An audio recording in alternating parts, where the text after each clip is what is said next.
नमस्कार, आप देख रहे हैं द नेटिजन न्यूज। आइए नजर डालते हैं अब तक की खास खबरों पर।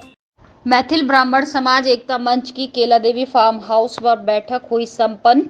1 अक्टूबर को फिरोजाबाद में होने वाले सामाजिक सम्मेलन को सफल बनाने की रणनीति तैयार की गई। समाज की राजनीतिक उन्नति व उत्थान को लेकर सामाजिक लोगों के साथ हुई चर्चा। कार्यक्रम के मुख्य अतिथि पप्पू लाल झा और राम सेवक वैद्य रहे। कार्यक्रम की अध्यक्षता हरिबाबू शर्मा द्वारा की गई। मंच का संचालन कैलाश बाबू द्वारा हुआ। इस दौरान अवागढ़ नगर व देहात क्षेत्र से सैकड़ों मैथिल ब्राह्मण समाज के लोगों की रही मौजूदगी। राघवेंद्र गरिया की रिपोर्ट। हमारा माना कैला देवी में अवागढ़ में आने का एक मुख्य उद्देश्य है कि हम 1 अक्टूबर 2023 को फिरोजाबाद में मैथिल समाज का एक सम्मेलन करने जा रहे हैं जी। हम सब लोगों को जागरूक करने आए हैं कि अपने समाज को पहचानें, और हमारे पप्पू लाल झा जो कार्यक्रम के संयोजक हैं फिरोजाबाद सीए रिसोर्ट में जो प्रोग्राम होने जा रहा है, उसके लिए हम सबको आमंत्रित करने आए हैं कि ज़्यादा से ज़्यादा संख्या में पहुँचें और हमारे सम्मेलन को सफल बनाएं।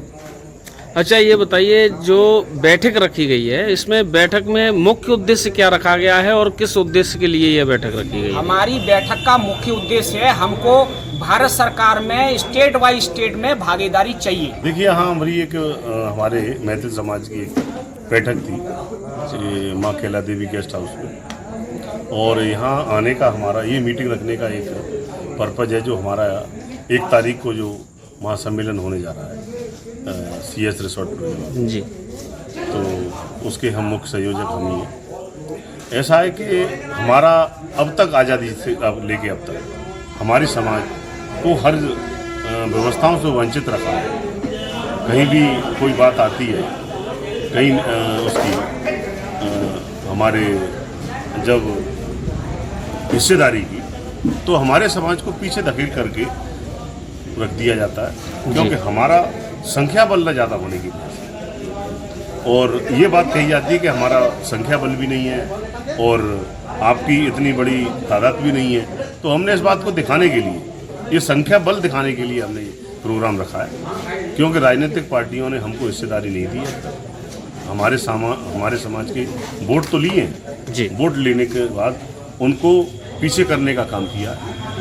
पिछले विधानसभा के चुनाव में भी हमारे लोगों को कोई वरीयता नहीं दी गई। ये अब लोकसभा का चुनाव आने को है, हम इसीलिए लोकसभा के चुनाव से हम पहले इस बात के लिए हम लोग सारे तैयार हैं कि अगर कोई भी पार्टी हमको प्रदेश में अगर मान सम्मान देने का काम करेगी, तो हम उसी पार्टी का साथ देंगे।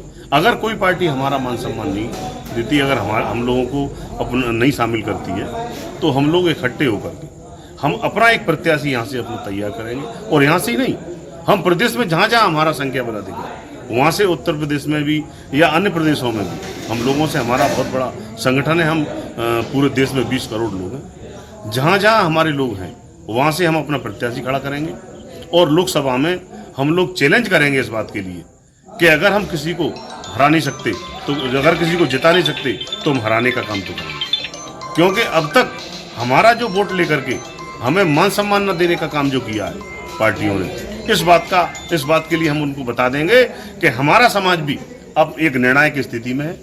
क्योंकि हम किसी भी उसमें चले जाएं, आप चाहे नगर में चले जाएं, चाहे किसी ब्लॉक में चले जाएं, चाहे किसी गांव में चले जाएं, या किसी जिले में चले जाएं, हमारी संख्या, हम लोग इस निर्णायक स्थिति में रहते हैं। क्योंकि सिर्फ हमारे लोग जागरूक नहीं हैं, अब हमारा समाज जागरूक हो गया है, और हम लोग भी राजनीतिक हिस्सेदारी चाहते हैं। इसलिए हम लोग यहाँ ये बैठक रखी है, और हम 1 तारीख को जो सम्मेलन करने जा रहे हैं, इसका पर्पज भी है।